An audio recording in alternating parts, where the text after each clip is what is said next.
સ્વાભાવિક છે, પ્રયાસ કર્યા ઉશ્કેરવાના, પણ ગુજરાતનો ખેડૂત, હું ખેડૂત છું એમના કારણે કહી શકું કે ખેડૂતની સંવેદના અમને ખબર છે. કોંગ્રેસને અને અન્ય વિપક્ષી પક્ષને ખેડૂતો સારી રીતે સમજે છે, જાણે છે. તમે સારો મુદ્દો કીધો છે. Please 1 minute please. જ્યારે કમોસમી વરસાદ આવ્યો ત્યારે વિરોધીઓ એવું કહેતા હતા કે જાહેરાત કરી પૈસા આપશે, ક્યારે આપશે નહીં, એ આપવા નથી માંગતા.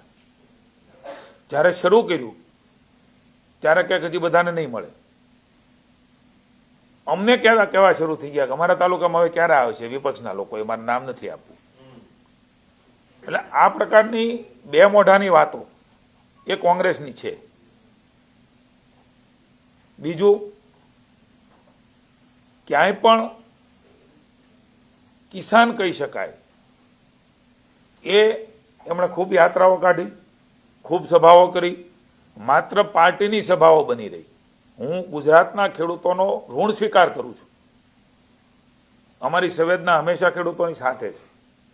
નરેન્દ્રભાઈ જે પ્રકારે કામ કરી રહ્યા છે, નાની મોટી મુશ્કેલી તકલીફ આવે ત્યારે સૌ સાથે મળીને બહાર નીકળીએ. ખરીદી પણ થાય, સહાય પણ મળે, યાર્ડમાં પણ જણસ વહેંચાય. આવા ઐતિહાસિક નિર્ણયો ભારતીય જનતા પાર્ટીની સરકાર કરી છે કે ખેડૂતને ખબર છે. એમના ખાતામાં અપ્રચાર પણ કરવામાં આવ્યો કે જો તમે જણસ વેચવા જશો, સિંગ વેચવા જશો, મગ, અડદ, સોયાબીન વેચવા જશો, ડાંગર વેચવા જશો, તો તમને પૈસા નહીં આપે. તમામ પ્રકારના હથકંડા એ વિપક્ષે અપનાવ્યા. હું એમને પૂછું છું કે તમારી જ્યાં જ્યાં સરકારો છે ત્યાં ભૂતકાળની અંદર ગુજરાત કોંગ્રેસે આ પ્રકારનો દુષ્કાળ પીડ્યો ત્યારે ખેડૂતને એ મજૂરી કામમાં લગાડ્યા હતા. એને કોઈ રકમ નહોતી આપી કે મજૂરી કરો અને તમે કમાવો. આ કોંગ્રેસ આ પ્રકારની વાત કરવા નીકળી છે. આ ગુજરાતનો ઇતિહાસ છે. લગભગ 82 કે એની સાલમાં દુકાળ પીડ્યો હતો. એ વખતે જે આપણા રાહત કામો થાય છે એ રાહત કામમાં ખેડૂતોને જોડવાનું પાપે કોંગ્રેસે કર્યું છે. અને આજે અમને કહેવા નીકળી છે કે તમારે આ કરવું જોઈએ. ચોકડીઓ પાડો.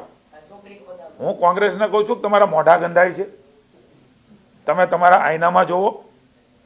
તમે કેવા પ્રકારે કિસાનો માટે શું કર્યું, કેવું કર્યું.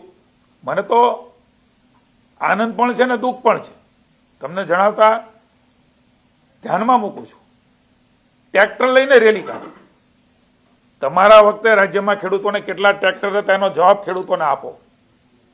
ખેડૂતોને કેટલી ટ્રેક્ટરમાં ને નાના નાના યંત્ર સામગ્રીમાં તમે સબસિડી આપતા હતા, એની સંખ્યા કેટલી હતી એનો જવાબ આપો.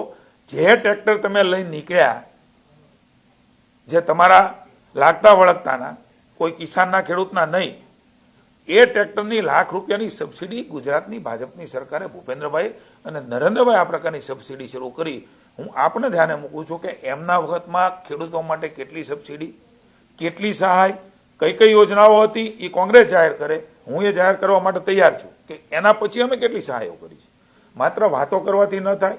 છતાં હું કહું છું કે વિપક્ષને અધિકાર છે, પણ ગેરમાર્ગે દોરી, પ્રપંચો કરી, લલચામણી, લોભામણી વાતો કરીને કોઈને જોડવા જાય તો ઈશ્વરનું તત્વ દરેક વ્યક્તિમાં છે, એમાં હું પણ આવી જાઉં.